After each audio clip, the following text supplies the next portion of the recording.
and should probably hit like 6 feet over the deer. I hear the buck go crashing down deeper into the ravine. This is the story of my very first buck with a bow in Utah in the extended archery season. And something that's important to know, in Utah in the extended archery season, there's very, very small areas you can hunt. So it's after every single season, after the general muzzleloader season, there's rifle season, archery seasons in August is Utah's archery season. The extended season is into the winter, so after the rifle season. So all the deer have been chased around, pushed everywhere, so you're lucky to even see a small deer.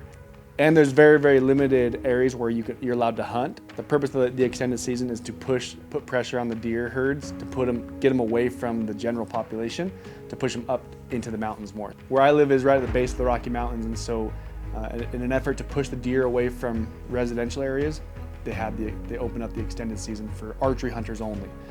So you're competing against every single hunter on the mountain. And so one of these areas that we could go to was 10,000 feet elevation. So what we did, we drove our vehicles all the way to 10,000 feet up this huge canyon, tons of snow, almost died on my way up there because the roads were all icy and we started sliding. And so as you're driving up these cliffs up to 10,000 feet elevation, on the right side is just mountain, like a mountainside, and on the left side is just a sheer drop off to your death. And so we were driving up the truck, and there was a part that was shaded and it was all iced over. And so, but there was somebody stopped on that part. So I was driving up, I had to stop and wait for them. So I stopped in the worst place possible, and I was in 2-wheel drive, and it was just a sheet of ice. So as I kept going, as those people moved, I started going, and my truck just started sliding closer to the edge. And I was with my dad, and I was like, we're sliding, I literally can't stop. And we looked at each other for a minute and just like, okay, we'll figure it out. And then we kept sliding closer and closer to the edge. And we're like, okay, we're in a bad spot. Luckily, we were able to stop a little bit, and I straightened it out. And there was a part where it was a little bit less of a slope and a little bit more straight, but you had to go towards the edge a little bit to get on that straight part.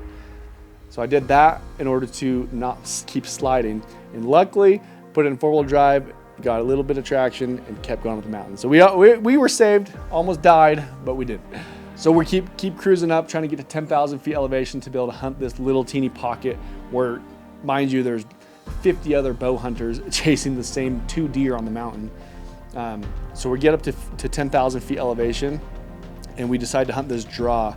And I was with one of my really good buddies and my dad, and they decided to sit up on top of the draw, and I decided to hike down 1,000-foot elevation down this huge mountain at the way to the bottom of the draw. Because in my mind, I was thinking that all these hunters, they're not willing to hike clear down there 1,000-foot elevation, incline, like, I don't know what the degree was, but it was insanely steep. You had to pretty much climb on all 4s to get up the mountain. So I figured my best chance to get a shot at one of these two bucks on the entire mountain was to go where no other hunter was willing to go. So we're at 10,000 feet. I was gonna hike to 9,000 feet, and nobody goes down there because if you get something, you gotta haul it up 1,000-foot elevation on a sheer cliff, basically. But I was like, I'm young, I'm willing to do whatever it takes. It's my first buck. I've been seeing lots of deer. I noticed that they were all hanging out down in this draw. So I made the journey as I was watching all these hunters just hunt the roads and the ridge lines up on top. They were just pushing all the deer lower. So I started making my way down. So I get down to the bottom of this draw, and I just decided to wait. So there's about an hour left before shooting light's over, because we went up there in the evening, and sunset at about 7:30, because it's more the winter time. So sunset, 7:30, legal shooting light is 8, 30 minutes after legal sunset. So I got down there at about 6 at the bottom of this ridge, and I was just sitting there, all camoed out. You couldn't even see me, I was pretty much invisible. A perfect camouflage for that terrain. And I was just watching. I was on one side of the face, so if you could imagine the ravines like this, I was on one side of the ravine at the very bottom, and all the other hunters were up on top of the mountain at 10,000 feet, right? So I was on this side of the valley of the draw, just watching all the deer migrate towards me.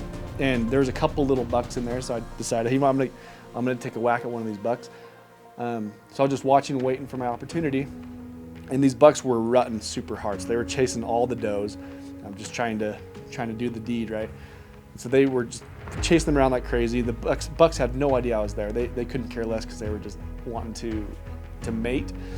So I was just watching this. It was super cool just watching these bucks, even these little teeny bucks, like 2 points, or every now and then I'd see a 3 point, chasing these does, just trying to mate them. And they were running right towards me. So these doe were trying to get away from them, and they were at the bottom of the ravine. So I was on the side of the ravine. At the bottom of the ravine was about 88 yards away from me. With a bow that's out in the west, that's pretty far shot, but out west, your shots are so far because our terrain's really wide open. And so I ranged that spot, and it was 88 yards at the very bottom of this draw. And that's all the deer paths were converging onto that area. I could see all the different deer paths converging into one spot at the very bottom of this draw. So I was on the side, and there was probably 4 or 5 really heavily walked deer paths all into one spot. So that spot was 88 yards, and these deer were all heading there. And this buck stopped. This super unique little 2 point that was broken off. So it had a nub and a 2 point. Really cool looking deer, really nice sized body. At this point in the hunting season, it's just fill the freezer. So this deer literally stopped at the marker that I ranged, 88 yards. And I was clear up on this slope, 88 yards above this deer. Had no idea I was there. So I knocked my bow, my Matthews, and I drew, and I was using mechanical broadheads, so super accurate.